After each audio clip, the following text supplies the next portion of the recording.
Hello and welcome to Stories, the True and the Fictional, the variety show that revolves around one central theme, stories and the people that tell them.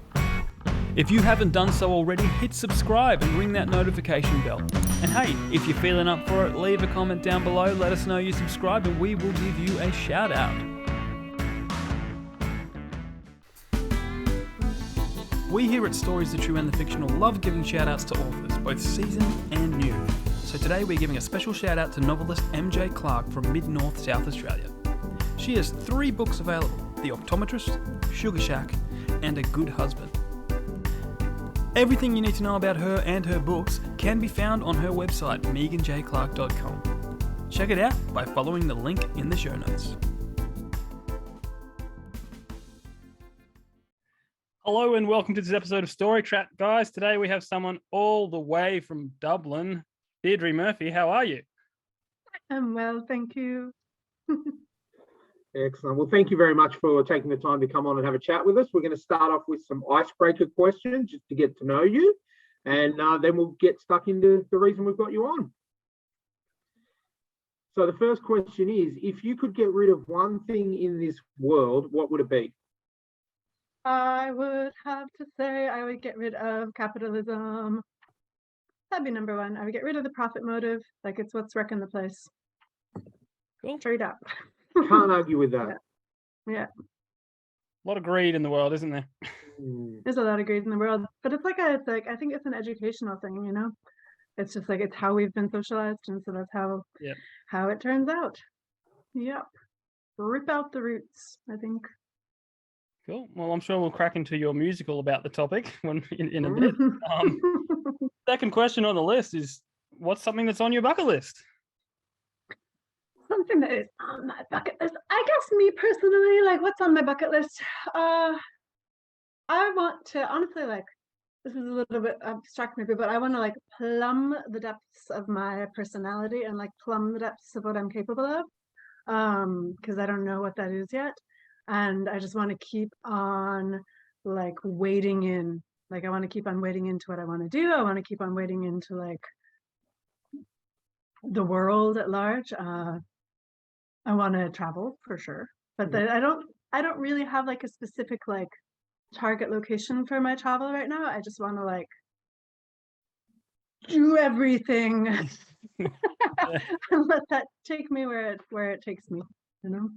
I suppose that's a really good answer, because, you know, for the last couple of years we've kind of been limited in what we could do in terms of travel and, you know, and getting out and about and even sometimes getting out of our own state. So I think you know, a lot of people are thinking, you know what, it's going to do wonders for tourism. I think people are going to want to get out and explore the world now that we've had two years or more than 2 years of being told you can't go anywhere. So I think that's a really good thing. You know, I just travelled a couple of weeks ago, just 2.5 hours outside of Sydney, you know, just up the coast, and even that felt like a massive thing. You know what I mean? All those times of being told, no, you need to stay in and stay at home, and, you know, so hopefully that's all on we're heading back in the right direction. Yeah, hopefully so. I get to go to Clare tomorrow. Oh, lovely. Honey, so that's pretty exciting. There you go. The other side of the country. Yeah. Oh, lovely. No, I haven't made my way over there yet, but my wife tries to go over, you know, at least every 18 months to visit family. So yeah, I want to make it to the Blarney Stone one day.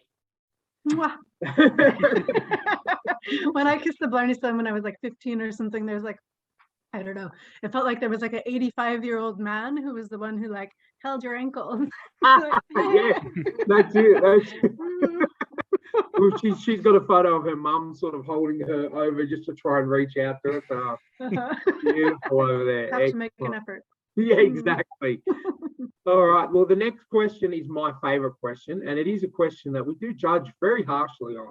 In your mind, and this could be a two-parter, what is the greatest sitcom ever made? And if it's not your favourite, what is your favourite?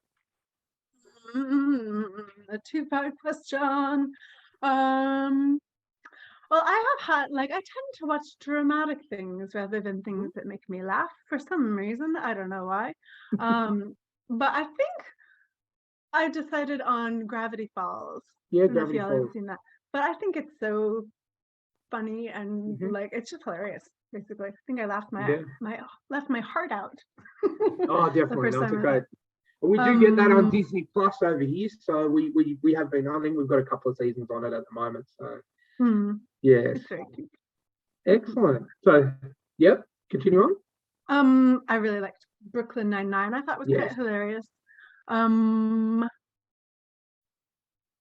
But I haven't seen the big ones. I haven't seen Friends. I Mhm. haven't seen I think my childhood let me down in some ways because I grew up with Rural Alaskan Television Network, RatNet, and we didn't. There wasn't a whole lot, and then my parents were very restrictive with the television, Mhm. and so I didn't really see much growing up. And I think I have lived without it. I've lived without television for my entire adult life. Okay. Also, I do have Netflix, Mhm. but I don't have television, and I never really have. That's a challenging question for me. It would be, yes. But no, I think it's. I mean, look, I'm a massive reader, so I think we've just been conditioned to take. We've got so many options. I mean, growing up, we had we would have had 4 channels, Jamie. Yeah. 4 channels growing up, and I now had you 3. look with Yeah. we did exactly, yeah. And now you look at it and there's so many different options, and I think we're all just gobsmacked in we've got so much choice, so many choices. But I mean, I'm a massive, massive, massive, massive reader, so I don't watch. I sort of don't watch too much because I'd much rather just go outside and read a book if I can. I mean, so Yeah, I'm also a big reader. Yeah. yeah, I could tell from your bookshelf there. I'm like, That's just one of 3. but so are you a fan of the the Eastenders, the Coronation Street? You didn't grow up on that, did you? Didn't grow up on that. No, Never have seen them even. No. no, I'd never watched an episode until I met my wife, and that was a staple in their household growing up in Ireland. Your Eastenders and your Coronation Street. Jamie, that's like our home and away, and Yeah, I'm aware. neighbours and stuff. So yeah, I just wondered if but obviously you've escaped that because moving here as an adult, I never got the chance to really sink into that, and then I just never have. I find television really just grabs me in a way that I having not really been exposed to it all that much growing up, I find it just really distracting. Obviously there's value in tuning out as well, or there's value in tuning into something, but I don't do it that much. Yeah, no, it's a good way to have. Don't let it consume you. I mean, I suppose I'm 40 myself, so I didn't grow up in a time where we just sat down and watched TV all the time. We actually went outside and played. But a lot of the kids nowadays, unfortunately, are getting stuck into that. Yeah. Where they're just put in front of a TV screen, and that's the babysitter, and that's the, you know what I mean? I'm starting to sound like an old man having a rant, so I'll shut up now. But yeah, I spend as much time outside as we can. It's just I've got a nice little front yard where I can go and read a book, and I do that. Try and do that at least once every weekend. Shall we move on to the zombie apocalypse? Do you have a plan? I do indeed. It involves, first of all, living on an island, and I've got that one down. Yeah. There is the border from the north, which could prove problematic, but I'm willing to take my chances. And then second, I'm going to assemble a zany band of all of my friends who are acrobats and musicians and massage therapists and really tough people, and I'm planning on being the tribal warlord, because I think I've got a lot of capacity that I haven't really explored in that direction. And then probably by the time, it's also in my plan that by the time the zombie apocalypse happens, we will have definitely all moved down to the country and established that big commune that everybody in the whole world seems to want to establish. And we will have had time to build a really solid wall, do a lot of gardening. Yeah, and then we're just gonna I think we're just gonna ride it out. Yeah. That's the plan. Yeah, I mean, Live like off if the the tribal land. warlord thing like has to happen, like Yeah. I'm willing to go there. And you're gonna But if you're gonna have that moment where if something does happen and you have to go into tribal warlord mode where you just get the paint and you just wipe it on and then it's switch. Yep, exactly. Yeah. You can see You the have to have that ferocity in my distinguish. eyes. Exactly. Excellent. I'm thinking the ferocity in my eyes will probably be enough, actually, and then I don't really have to do much else. Like the zombies will quake before me. Well, that's way more interesting than The Walking Dead. I'd much rather watch that. So, okay, the last of the icebreaker questions. This is the big one. So, Mr. Elon Musk calls you up. He has invented a new electric time machine, and he wants you to be the first person to test it out. What would you do, and where would you go? I think I would definitely go forward into the future. If I could land myself on a spaceship, I would do that. If I could land myself on a spaceship that was like 1 year away from landing on a planet where you could like drink the water and breathe, then I would definitely be on that spaceship. And yeah, I think I would be a pioneer. Yeah, like not necessarily a Wild West pioneer, although that would be fairly interesting as well. But I would be, or yeah, the other alternative would be to go like way back into some kind of like a very small community system where needs were met, you know, and like you could just be like, oh, I've got internal peace from here on out. Yeah. So that's my thinking. Yeah, but I think like space pioneer. That sounds interesting. That sounds good. A lot of people we speak to, they do say, I would go back here and here and here. But I think we've only ever had one other person who said, you know what, I'd go forward. I'd go forward and into the unknown rather than go back into what we sort of have an idea about. And I think I'm that's extremely curious. Like 500 years in the future, like what will that look like? I'm extremely curious. Exactly. See, that's what I would do. I would like to go forward rather than back because, you know, imagine, yeah, and if you're able to come back and you can tell people and not get locked up in a mental asylum about what you saw, then that's always a positive too. You know, and you can always do the old Back to the Future thing and, you know, get a couple of winning numbers and sort of being able to live off that for a while. I think that's very good. I'm into that too. Yeah. I like it. Great minds think alike. Okay, well, thank you for answering the icebreaker questions. We like to, it just gets our viewers a chance to get to know our guests and gives us a chance to get to know you as well. So before we dive into everything, tell us all about the world of Deirdre Murphy. Well, I live in the middle of Dublin and I am a musician and I'm also a dance artist and choreographer. Or like a lot of my work has been in dance, but now I'm more focused on music. I am a playwright. I do some bits of like sound design and costume design. I have taught yoga for a number of years, and then I also taught acro yoga for about 10 years, which I stopped doing shortly before the pandemic. And yeah, I've done like acrobatics and aerial work and like worked in circus a bit. And right now what does my world consist of? My world consists of preparing for the gigs I've got coming up, which is very exciting because I haven't had a gig in 2.5 years. Yep. Yeah. So that's on Thursday. Yeah, that's really that'd be great. Yeah, I'm excited about that. I live with my, well, this is actually sort of abstract. I have a 19-year-old trans daughter who's out of the house right now. She's visiting relatives in Oregon. I've got a non-binary second child who's 17, and right now their girlfriend, who's also trans, lives with us. So we are all one big happy family, and it's actually going pretty well. They're nice kids, and I think they feel like they're on a good path, or they're on the right paths for them, and that's important.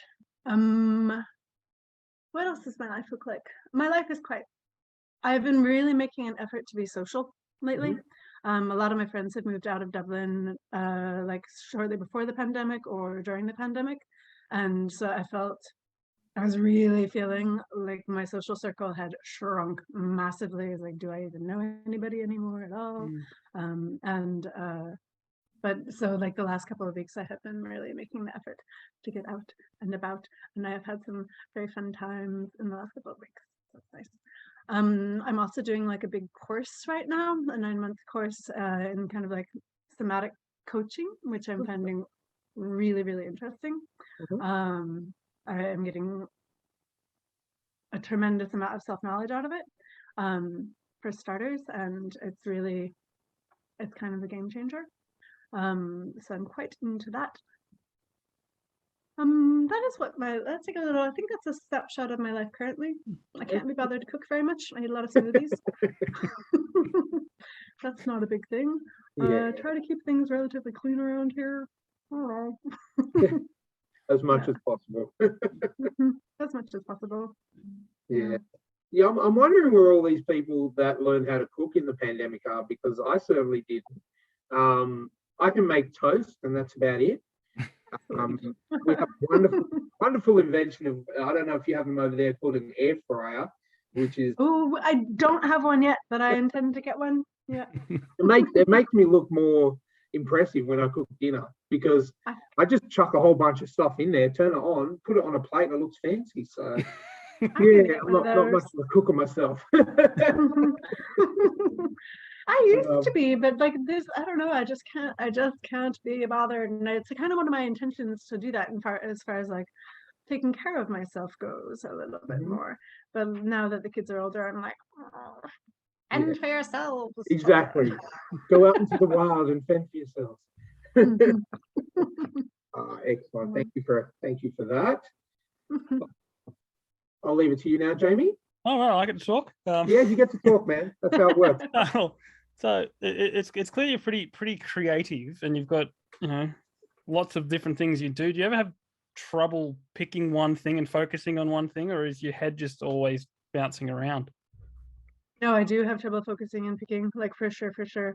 And I find it's really, I'm like, I can kind of keep one ball in the air. I'm okay with keeping one ball in the air, but it does get really, sometimes my attention just goes, and then I don't really get anything done. So yeah, that can be tricky. Like some of it kind of goes together pretty well, like because so many of the projects I work on are really multifaceted, and being myself, I suppose, like I have got to do a lot of the legwork for all of those things. Like I have to do the website, and I have to do like the advertising, and I have to do like the million other things that are involved. I have to like email 300 people to promote my new single. I've got to like, there's a lot of admin, and it's sometimes hard to put the creative part on the schedule.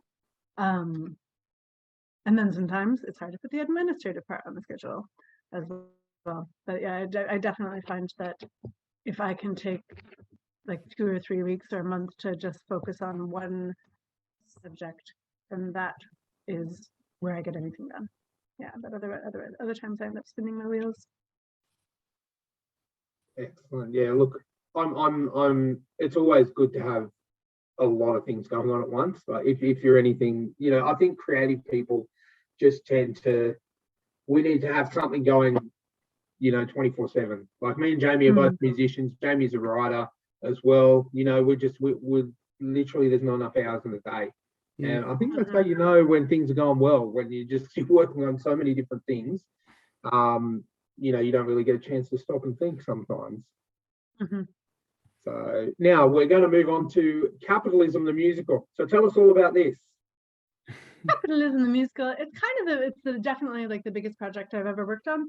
And I really got a lot out of working on it. It was the first music I ever wrote as well.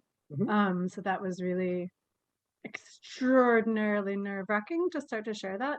Like I've maybe never been so nervous as the first time I like showed one of those songs to somebody, and it was like the person I was collaborating with compositionally, music-wise on the musical, and I just was like like every inch of my being was scarlet. I think I had to go do handstands, like I had to turn upside down in order to deal with it. And even to backtrack a little bit from that, I did I don't know if either of you have ever been through a process of like learning to improvise, but I have been through a couple of different processes of learning to improvise. Like number one was in college I studied theater and dance, and I did like a music-based or like jazz dance-based musical improvisation for a good 3 years. And so like using the body with jazz music as like an instrument.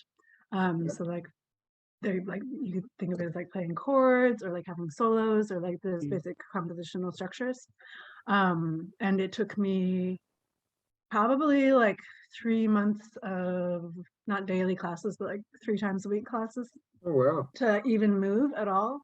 Like I was just mortified at the thought of having a body and like and expressing with it. It took me like it paralyzed me, and it took me a good long time to figure out that it was okay, I guess.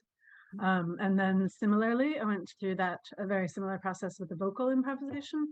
And what worked for me there was my friend Regan O'Brien has led, I don't think she's right now, but she has led an improvisational vocal ensemble. And so she would give a really good structure to work with, and it was sounding, not just singing. And before then I had like sung in choirs growing up and like in junior high and high school. And so I had like one idea of what my voice could do. And then that really broke it open. So she would give you, for example, like a 10-minute score, wherein you had to like have, as a group with like 15 people or so, you'd have to have like 2 silences, and like you could do like 1 false start, and then you'd have to like have like a duet, and you'd have to have a trio and or 2 solos or whatever the criteria were. And she wouldn't time it, so you like had to guess collectively what 10 minutes was, which pretty much always worked out like within a few seconds, which is quite remarkable. So I feel like that process was very similar to the learning to improvise with the body. And I don't really, maybe I would have started writing music anyway, but I think it would have been a much more like arduous and like long-term process. So I would definitely credit that with helping me to like break something in my brain that allowed something else to come through. Yeah. So yeah, and then I started writing the musical. I think first I had an image of it as like a ensemble, like cabaret style of like a bunch of different acts and not necessarily congruent. And then I wrote a monologue, which ended up being the first part of the musical, where some fairy godmothers are able to, or introduce the world and make some judgment calls about it. And then I was like, oh, okay, maybe I do have something here. And it started off, if you can believe this, it started off as Anti-Capitalism the Musical. And then a very similar musical developed later, Capitalism the Musical. So I think I did an early version of that, like I think it was like 2014, and did a work in progress showing in Dance House here, which is like the dance center. And I think it was the first one that ever like booked out, so that was exciting for me. And then Galway Dance Days picked it up. Rihanna O'Neill gave us a couple grand to work with, and a second showing, which is about a year later. I think I had just been about to throw in the towel, and then that was like a little lifeline. And so that was really lovely, and that was still Anti-Capitalism the Musical then, and I got to develop it a lot more. It's like maybe it went from having 4 songs in the initial showing to 6 songs in the second showing. And then I started working with the Back Loft, which is a art studio space here, and formerly performance space, but now it's just art studios. And we went into kind of a long-term residency there, about a year and a half's worth, and we did the show about 4 different runs of it. It's acrobatic musical theater.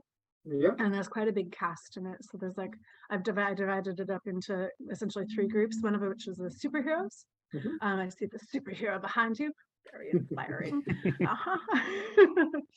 So the superheroes were like the people. They were like the common people. And then there was the fairy godmother group, who are kind of like 3 muses, a little bit 3 witches from Macbeth. So they're a little bit surreal and a little bit larger than life, and narrators. And then like the emperor class. So that was 3 more people. And we had a live band of 5 or 6 people perform with us, and they were a joy to work with. Like, they were really, like, really great, and of course lent so much to it. So like one of the concepts was that the emperors never touched down, and so they were always like standing on the shoulders or standing on the heads or standing on the backs of the superheroes. And I have rewritten some of it more recently. I've rewritten bits of it where I think there's a little bit more of an answer than there was when I wrote it. Because, like, what is the answer to capitalism? Like, that's a big one. And I didn't have as like a now I didn't have as clear an idea when I was writing it, but I knew that the answer was like based in compassion, or like the answer was based in love. And now I would frame that as I think that the answer has got to be like an individual transformation of consciousness. Yeah, the musical itself, like, it did really well in Dublin. And then we were invited to do a tour of Italy through like a series of squats that did like a series, you know how like punk bands kind of do like networks. So it was like this, and we went to, like, we took 19 people plus like a baby tour baby to a couple of different places in Italy and performed there, and that was really great. Like, it was extremely fun. Like, really wonderful people. People were singing all of the time, except for some of the musicians were just mortified and everybody's singing all of the time. There's a little like, what is happening there? Oh, people no dignity. But no, we didn't yet. And then we came back here to the Galway Theatre Festival, which was really good as well. And then I couldn't at that time like figure out a way forward for it. And I now am planning to get back to it in a serious way after I have released the album that I'm working toward releasing. But I think I want to use that as like a little, like, whatever leg to stand on that gives me, I want to use that as like a leg up to, because it'll just, I don't know, bring me into more people's awareness, I suppose. And then I want to launch it from there. So I really am keen to like record the soundtrack. Another idea for it is to make a picture book out of it, which is really like a cool idea. It was actually a friend of mine's idea, but I think I'm going to run with it, because then you could do like, I don't know if you all had, but I had like records when I was little that were like Aesop's fables with the record in the book. Like, yes, I remember those. Yeah. That's kind of what I would like to do with it. With one of the things I'd like to do with it. And then I'd also like to get it to Broadway. Yes. Yeah. And then, because obviously that's going to bring it. Yeah. You know, Broadway, if you're listening or watching, get on board now. Can't go wrong. Exactly. You know, I mean, you never know who's watching sometimes. Yeah, it could be 3 a.m. in the morning. It could be a Broadway producer saying, I need a new show, having a drink and watching it. Sounds great. Yeah. So, anything we can do. Yeah, so it was a big cast, and it was kind of a rotating cast through the different times of it. And like, that was probably the most lasting benefit, because I know so many people who, like, there was just a lot of love in the project, and I know so many people who made like best friends through the musical. And sometimes it seems like everybody in Dublin was in the musical. But that wasn't technically true, but there was a lot of people who went through it, and so it was a beautiful community builder. It was really nice. Oh, it would have been. It would have been. And I guarantee you, everyone's probably keen to get back into it too, you know. So that'd be really good if you could, if it, you know, you're taking the break. Obviously, you mentioned you're working on an album at the moment. Is that right? Did you want to tell us a little bit about that? I do, yeah. But first, actually, I was just reminded of a story, which was a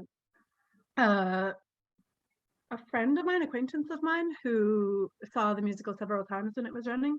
Because definitely, like, we had repeat audiences come back and back and back. Yeah.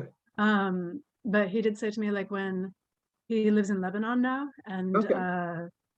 he emailed me like after there was so much unrest there, and like people were really taking the streets, and he said that several times he had shown like what's online of the musical or what's public of the musical to his friends there before they went out to take the streets, just for like a point of inspiration and to like touch in, which I Oh thought was wow. really moving and like really great, because it had been a few years, and it was really amazing to hear that it was like happening on the ground in that Oh, moment, like wow. still it was lasting.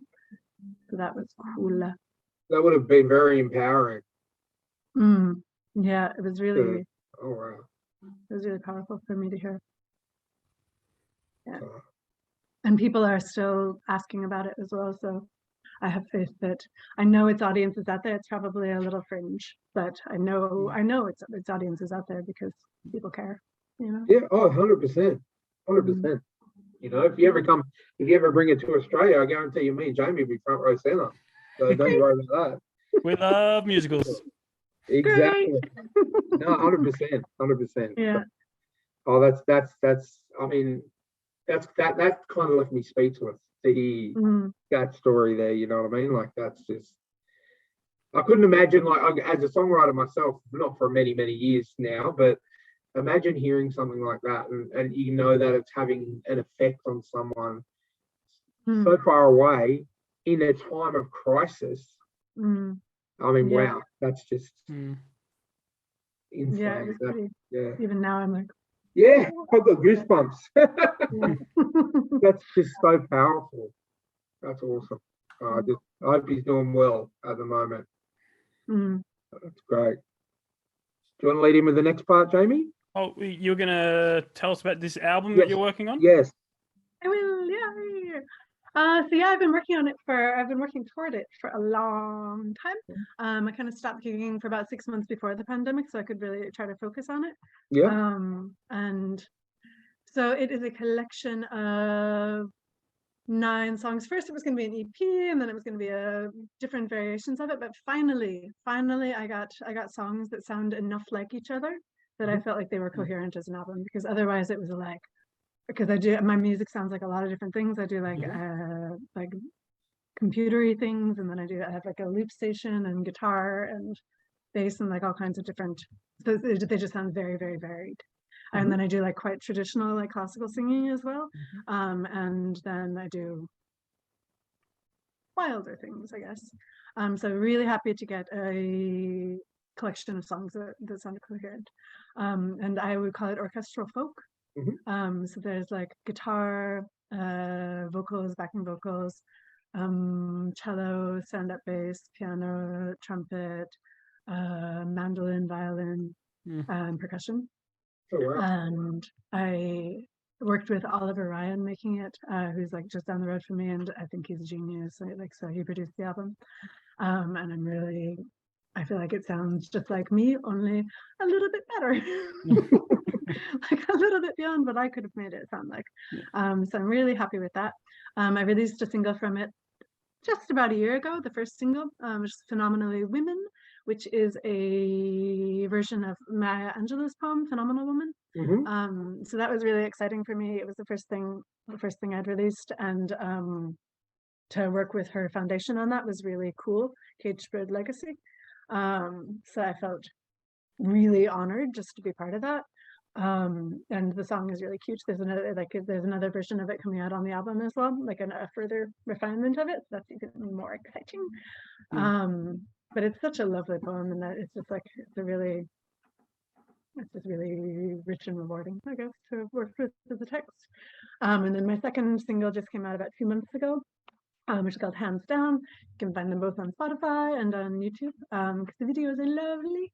And then the next one I've got coming up is called Million Sins, and I wrote it about I don't know if you remember, there was a ship in the Mediterranean that had 53 people on it that was rescued by a woman called Carola Rackete. It was part of Sea Watch, and she was quite famous because she couldn't find port in a few different places, and then pulled up illegally to port in Italy and was arrested, and was held think she was held for a couple of months, and then she got off eventually without further ado.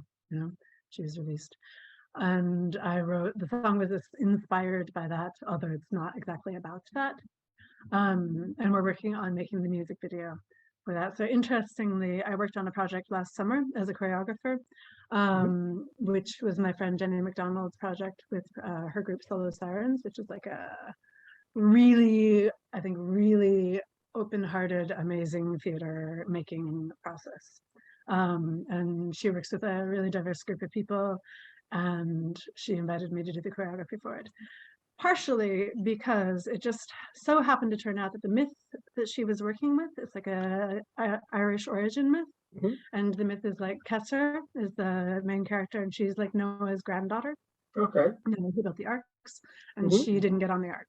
She wasn't allowed on the ark, and so she built her own arks, and she built 3 arks with 150 women.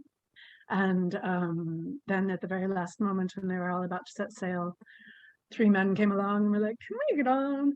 And they were relatives, and so they were allowed on. And then they set sail from North Africa toward wherever they were trying to get to, and they lost 2 ships along the way.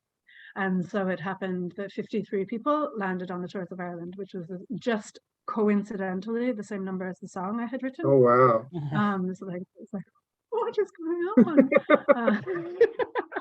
So that was pretty cool. So I sang that song for them on the beach when we were doing like a recce, like a reconnaissance trip, and so there was a nice footage taken then. And then I think so we're going to be able to use, and then the project itself was really beautiful. Like it was really successful. They did actually, like, they got 100 different stories from women on all the different continents.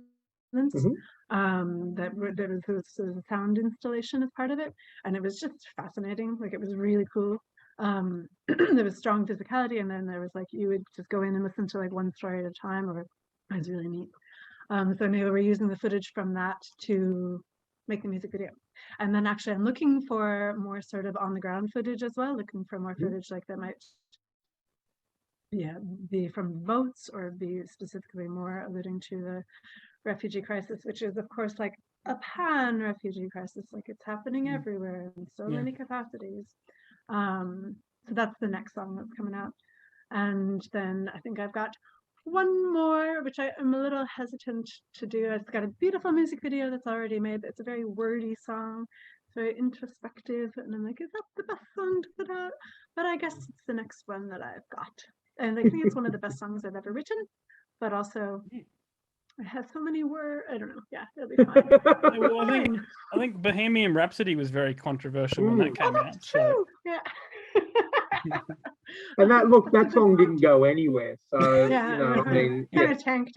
Never hear that ever again. It's never been replicated anywhere, or I don't hear it in karaoke bars at all. No, never. Very rarely. So there you go. Inspiring things, Jamie. I think if the message is there and the message is powerful, then it doesn't matter how many, how long, how many words, anything like that. Not at all. Yeah. So when is the? Have you got a release date for the album? Not exactly, but I'm thinking September. No? Yeah, probably. Okay, September. excellent. Yeah. Excellent. And that'll be out on your normal Apple Music, Spotify, all those kind of things.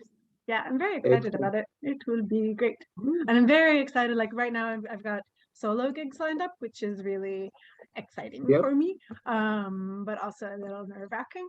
And so I'm really looking forward to like getting a band together, like for the album release. That will be amazing. I can't wait. Well, we'll have to have you back on just before the album comes out. That'd be fun. Get a bit of extra promotion out there, and that's what we're trying to do. We're in it to help people out. We're not in it for any kind of fame or fortune or anything. We just want to get people's stories out. Thank you. Yeah, 100%. We'd happily have you back just before the album comes out and see if we can get some more promotion drummed up for you. That'd be fabulous. Excellent. So we'll look forward to that in September. Are you working on anything else at the moment? Not that that's not the musical and the album is not a lot already, but is there anything else you'd like to have a chat about and let our listeners know about that you're working on? There's nothing else creative necessarily that I'm working on, except for I'm working on, like, I teach handstanding as part of how I make my money. And so I've got some handstanding clients. I've got space for a couple more. And then I've got I'm teaching a retreat in October, which will be kind of yoga, massage, meditation, movement, like dancing, singing, basically like all the things that I think that like humans thrive when they do. So like and also coaching as well. So some sort of, I think it'll just be quite magical. I know, like I've taught a couple before, and I've come across really interesting structures that I like to use. For example, sort of a speed dating structure, only you call it speed meeting because it's not necessarily dating oriented, where you get to explore a topic. So like the different ones I've done are like, so you can talk for 15 minutes as a group about the chosen topic. And like in the past, I've done heroism. And then I've done like one that it was like polyamory. But I didn't leave that one.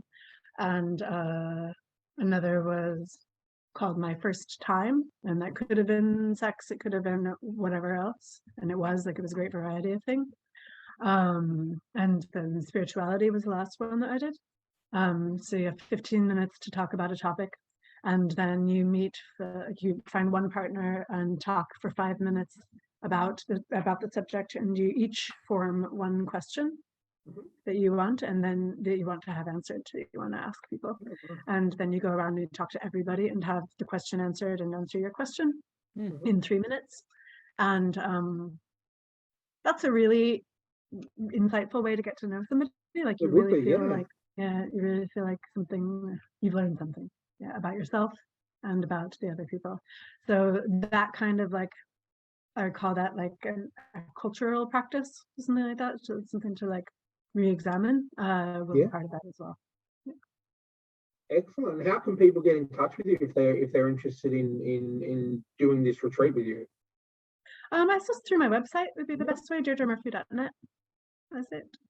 Excellent. And you said that's going to be around about October this year, is that right? Yeah. And it's probably everybody who's listening to this possibly is quite far away anyway, but it's good. It's an eco retreat with like a hot tub, and it's off grid, and it's like close to Dublin, and it's just gorgeous. I think they've had that property for 30 years, and like we're the first to go off grid probably in Ireland. Like had solar power in the early 90s, and they've got like a horse and a donkey, and like they've planted a forest, and like that's on my bucket list. I want to plant a forest. Okay, well, there you go. I would feel really good about that. Yeah.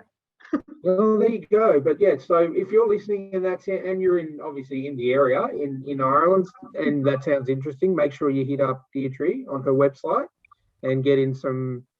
I would love to do it. It's just going to cost about 10 grand for me to come over, and field, That's right. Next time my wife goes over, I'll just go in the suitcase and I'll tell her, why don't you go around in October? I'll take some time off work and come to your retreat, because that sounds amazing. It's going to be so nice. I feel relaxed just hearing you talking about it. Imagine what it would be like to be there. Seriously, I love stuff like that. I absolutely love stuff. Yeah, that's why I go up to, when I can, I go up to Jamie's to do these recordings. It's just, unfortunately, it's a weeknight, and I've got work in the morning, but I feel like that I can go outside at Jamie's house. He's got a forest for a backyard. You literally go out the back of his house, and it's a forest as far as you can see. So amazing. Around the whole town. Yeah. Amazing. I love the trees. Just back when I was younger, I was like, I could never live in the mountains and not do without all these things, and now I just can't get up there enough. But yes, so make sure if you're in the area, go for me. Go for the retreat. Go and relax for me. Have a spa for me. Play with a donkey for me, because I love animals. I'm a massive animal. Swim in the hot tub. There's even a pond as well as a hot tub. It's great. Yeah. Very little could go wrong. Yeah. I do not doubt that for a second. Mm. Well, thank you. We just want to say thank you again for taking the time to talk to us today. Before we do let you go, obviously you've got the album, you've got the musical that hopefully will be coming back soon. Obviously you're starting to gig again, which is amazing. And me and Jamie being old, well, not so much anymore. We didn't have to, unfortunately, stop gigging because of COVID, but I have a lot of friends who did, and a lot of friends who are actually super excited that they're just starting to get out there and play shows again. So good luck with all the shows. You'll be fine. You'll be fine. I think I'll be fine too. I think Got to so. practice for 2 more days. Yeah. Exactly. And look, I think people are just generally going to be in a great mood to be out there seeing live music. Like I cannot wait to get out there and just start watching bands again. So you're already on the front foot, and then obviously with your talent as well, people are going to be going home happy. I can predict that now. I hope so. Yeah. Oh, definitely. So where can people find out about your gigs? And obviously you've mentioned your website, but are you on which I don't even have the gigs on now that you mention it. Oh, there you go. I'll just go fix that. Yeah. But are you on any of the look at my socials website. plugging the gigs and stuff like that? It's Deirdre Murphy Music on Instagram and on Facebook as well, and then it's Deirdre is Dancing on Twitter. But I don't use Twitter all that much, and so yeah, probably Instagram would be the best place to look me up. Cool. I'll be sure to put that in the show notes. And thank you so much for coming on, Deirdre. It's been lovely to talk to you. Thank you for hosting me. Yeah. No problems at all. And guys, make sure you go and check out. Is it DeirdreMurphy.net? Yeah. See, I do listen sometimes.